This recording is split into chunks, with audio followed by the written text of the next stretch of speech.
Welcome to Radha channel. ನೋಡಿ friends, ನಾನಿವತ್ತು ಸೊರೆಕಾಯಿ ಸಾಂಬಾರು ಮಾಡಿ ತೋರಿಸ್ತಾ ಇದ್ದೆ. ಸ್ವಲ್ಪ ಸ್ಪೆಷಲ್ ಮಸಾಲೆ ಇದಕ್ಕೆ. ಹಾಗೆ ನೋಡಿ, ಸೊರೆಕಾಯಿ ಪ್ರಯೋಜನಗಳು ನಾನು ಆಲ್ರೆಡಿ ಹಿಂದೆ ನಾನು ಪಲ್ಯ ಮಾಡುವಾಗೆಲ್ಲ ಅದರ ಪ್ರಯೋಜನಗಳೆಲ್ಲ ಹೇಳಿ ಆಯಿತು. ನಮ್ಮ ಸ್ಕಿನ್ನಿಗೆ ಒಳ್ಳೆಯದು ಫ್ರೆಂಡ್ಸು, ತಲೆ ಕೂದಲಿಗೆ ಒಳ್ಳೆಯದು, ನಮ್ಮ ಸ್ಕಿನ್ನನ್ನು ಡ್ರೈ ಮಾಡೋಕ್ಕೂ ಬಿಡೋದಿಲ್ಲ. ಹೆಚ್ಚಿನ ನೀರಂಶ ಇರೋದ್ರಿಂದ ಬೆಳಿಗ್ಗೆ ಖಾಲಿ ಹೊಟ್ಟೆಲ್ಲಿ ಹೆಚ್ಚು ಇದರ ಜ್ಯೂಸ್ ಕುಡಿತಾರೆ ಫ್ರೆಂಡ್ಸ್. ಕಿಡ್ನಿಗೆ, ಲಿವರಿಗೆಲ್ಲ ಒಳ್ಳೇದು ಹೇಳಿ. ಹಾಗೆ ಎಷ್ಟೋ ಪ್ರಯೋಜನಗಳುಳ್ಳ ಈ ಸೊರೆಕಾಯಿ ಅದೊಂದು ಸಾಂಬಾರು ಮಾಡಿ ತೋರಿಸ್ದೆ. ಫಸ್ಟು ಇದಕ್ಕೊಂದು ಮಸಾಲೆ ಹುರ್ಕೊಂಬ ಫ್ರೆಂಡ್ಸ್. ಮೆಣಸು,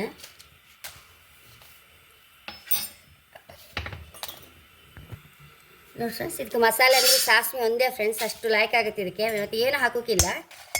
ಇದನ್ನು ನೋಡಿ ಸರಿ ಬೇವಿನೆಲ್ಲ ಹಾಕಿ ನೋಡಿ ಮಸ್ತ್ ಹಾಕಣಕ್ಕೆ ಬೇವಿನೆಲೆ. ಇದನ್ನು ಸರಿ ಹುರ್ಕೊಂಬ, ಸಾಸಿವೆ ಹುಟ್ಟುವರಷ್ಟೊತ್ತು ಹುರ್ಕೊಂಬ. ಇದನ್ನು ಸೊರೆಕಾಯಿ ಬೇಯಿಸ್ಕೊಂಡು ಬರ್ತೆ ಫ್ರೆಂಡ್ಸ್. ಇತ್ತಲ್ಲ, ಈಗ ಕಾಯಿ ಹಾಕ್ಕೊಂಡು ಒಂಚೂರು ಬಿಸಿ ಮಾಡ್ಕೊಂಬ.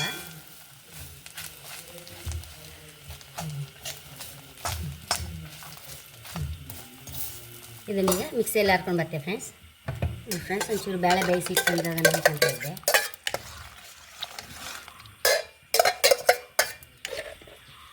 ಅಷ್ಟೇ ಪೂರಿ ನೋಡು, ಒಂಚೂರು ಬೆಲ್ಲ ಹಾಕೊಂಡು ಫ್ರೆಂಡ್ಸ್. ರುಚಿ ತಕ್ಕ ಉಪ್ಪು ಹಾಕೊಂಡ್ಬಿಡು ಫ್ರೆಂಡ್ಸ್. ಅರ್ಧ ಮಸಾಲೆ ಹಾಕೊಂಡ್ಬಿಡುತ್ತೆ.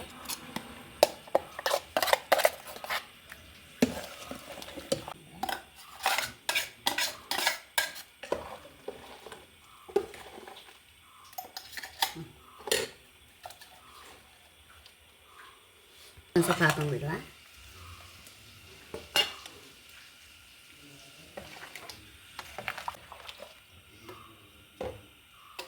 ಫ್ರೆಂಡ್ಸ್, ಒಂಚೂರು ಈ ಟೈಮಲ್ಲಿ ಒಂಚೂರು ಟೇಸ್ಟ್ ನೋಡಿ.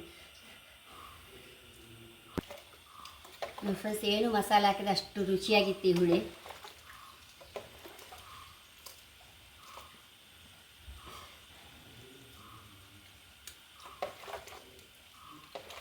ಎಲ್ಲ ಸರಿ ಆಯ್ತು ಫ್ರೆಂಡ್ಸ್. ಕುದಿ ಬಂದರೆ ಆಫ್ ಮಾಡಿದ್ರೆ ಆಯಿತು.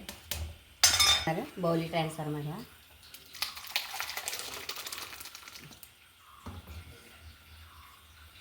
ಎಷ್ಟು ರುಚಿಯಾದ ಸೊರೆಕಾಯಿ ಸಾಂಬಾರು ರೆಡಿಯಾಗಿದೆ ಫ್ರೆಂಡ್ಸ್. ಹೈ ಕ್ಲಾಸ್ ಅಂದರೆ ಏನು ಮಸಾಲೆ ಹಾಕಿದ್ರೆ ಅಷ್ಟು ರುಚಿ ಇತ್ತು. ಖಂಡಿತ ನೀವು ಇಷ್ಟು ಆರೋಗ್ಯ ಪ್ರಯೋಜನವುಳ್ಳ ಸೊರೆಕಾಯಿನ ಖಂಡಿತ ನೀವು ಸಹ ಟ್ರೈ ಮಾಡಿ. ಹಾಗೆ ನನ್ನ ಚಾನಲ್ ಇಷ್ಟ ಸಬ್ಸ್ಕ್ರೈಬ್ ಮಾಡಿ, ಲೈಕ್ ಮಾಡಿ, ಕಾಮೆಂಟ್ ಮಾಡೋದಂತ ಮರಲೇಬೇಡಿ. Thank you.